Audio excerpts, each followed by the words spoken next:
January 15, 1927, the BBC's first running sports commentary was broadcast on this day when Teddy Wakelam occupied a wooden box at the top of the South Terrace at Twickenham and told radio listeners what was happening in the England v Wales Five Nations rugby match. There was no television in those days, but the BBC came up with a simple but ingenious scheme that allowed listeners to follow the action. The Radio Times magazine printed a reference grid that divided the pitch into numbered sectors. While Wakelam described what was going on, his background partner, C.A. Lewis, announced in which sectors the events were taking place. It is believed this is how the expression, "back to square one," originated.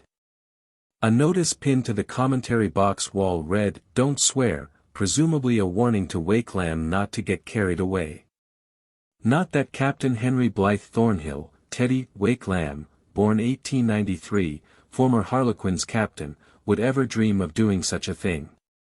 A week after Twickenham he was at Arsenal's Highbury Stadium to cover their league match against Sheffield United, the first football commentary on British radio. Again, the successful grid system was put to use. Wakelam went on to become the voice of British sport broadcasting, covering cricket, tennis and even the boat race as well as rugby and football.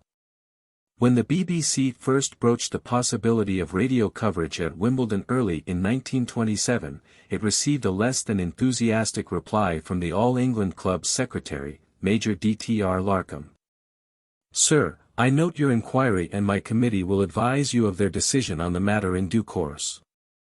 Even when live trials were agreed upon, Wimbledon insisted that Wakelam be accompanied at the microphone by an All England member, Colonel R.H. Brand, to ensure, according to Frank Keating in The Spectator, that the newfangled gimmick would not lower the tone. Wakelam's sporting broadcasts were hugely popular, leading to his television debut in 1938. He was not, though, the first radio commentator of a rugby match. That honour goes to New Zealander Alan Allardyce, who described a charity match at Christchurch on May 29, 1926. Allardyce was a pioneer of sports broadcasting, covering everything from boxing to hockey and horse racing. It is said that he reported on one 1926 race meeting from the top of a haystack to avoid getting in the way of spectators.